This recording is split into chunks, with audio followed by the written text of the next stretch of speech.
Hello friends, स्वागत है आपका हमारे यूट्यूब चैनल में। आज हम पढ़ेंगे इसमें दो जूल थॉमसन कोफिशिएंट क्या होता है। जूल थॉमसन कोफिशिएंट में be defined as the derivative of temperature with respect to derivative of pressure in the process. तो ये जूल एंड थॉमसन कोफिशिएंट है mu J T. J T का means है, J का मीन्स है Joule and T का means है Thomson. तो ये म्यू जे टी है जूल थॉमसन कोफिशिएंट। इसको डिफाइन किया जाता है derivative of temperature with respect to derivative of pressure. Mu J T positive कब होगा? जब कूलिंग होगी, मोस्ट ऑफ गैसेस। तो जब म्यू जे टी पॉजिटिव होगा तब जो ये सब होगा ये गैसेस होगी मोस्ट ऑफ। और म्यू जे टी नेगेटिव कब होगा? जब हीटिंग होगी, जब हाइड्रोजन एंड H2 और helium gas at ordinary temperature. फिर म्यू जे टी जीरो कब होगा? जब नेदर हीटिंग और not cooling in ideal gas. तो ये सब जूल थॉमसन कोफिशिएंट है। और नेक्स्ट स्लाइड में पढ़ेंगे हम इन्वर्जन टेम्परेचर। अभी हमने पढ़ा जूल थॉमसन कोफिशिएंट, इसमें कूलिंग हीटिंग ये जो इफेक्ट है इसको हम इन्वर्जन टेम्परेचर में भी समझ सकते हैं। जैसे इन्वर्जन टेम्परेचर है, इन्वर्जन टेम्परेचर क्या होता है, कलर सेलेक्ट कर लेते हैं। Inversion temperature the temperature at which gas shows neither heating और नॉट कूलिंग। ऐसा स्टेट जहाँ पे जो या फिर ऐसा टेम्परेचर जहाँ पे गैस जो होती है न तो हीटिंग शो करती है या न ही कूलिंग शो करती है। तो ये अपने जूल थॉमसन कोफिशिएंट था, उसमें कौन सा केस था? म्यू जे टी बराबर जीरो वाला केस, जिसमें कि न तो हीटिंग होती है और न ही कूलिंग होती है। तो इससे समझ में आएगा कि हीटिंग और कूलिंग मतलब कैसे नहीं होती है। तो जो मोस्ट ऑफ गैसेज होती है इनका आई टी मतलब इन्वर्जन टेम्परेचर इज़ हाई।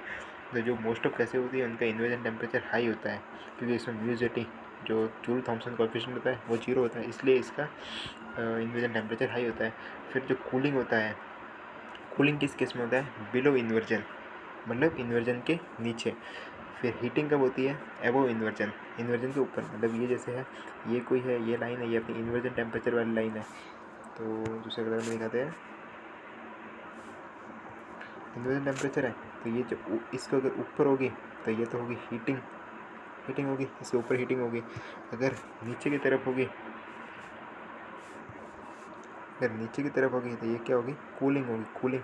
अगर कूलिंग होगी तो इन्वर्जन टेम्परेचर नीचे होगी, और हीटिंग होगी तो इन्वर्जन टेम्परेचर से ऊपर होगी। तो ये समझ में आया। तो इन्वर्जन टेम्परेचर है क्या? तो इन्वर्जन टेम्परेचर वो टेम्परेचर है at which gas shows neither heating और not cooling. Inversion temperature is temperature where gases show the inversion temperature at which gases shows neither heating or not cooling effect is called inversion temperature। और inversion temperature में mu J T का मान कितना होता है? Zero होता है। मतलब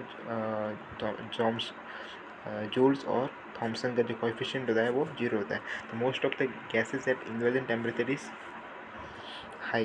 जो गैसेज होती है, लगभग जो गैसेज होती हैं, मोस्ट ऑफ द गैसेज उनका इन्वर्जन टेम्परेचर हाई होता है। और कूलिंग कहाँ पे होती है? Below inversion. और हीटिंग कहाँ पे होती है? एबो इन्वर्जन। ये समझ में आ गया होगा। और इसमें ये नोट पॉइंट है, H2 and helium having the low inversion temperature shows heating effect at ordinary temperature. अभी क्या बोला कि मोस्ट ऑफ गैसेज होती है इनका इन्वर्जन टेम्परेचर हाई होता है, लेकिन जो H2 और हीलियम होती है, जो हाइड्रोजन और हीलियम होती है, उनका इन्वर्जन टेम्परेचर लो होता है।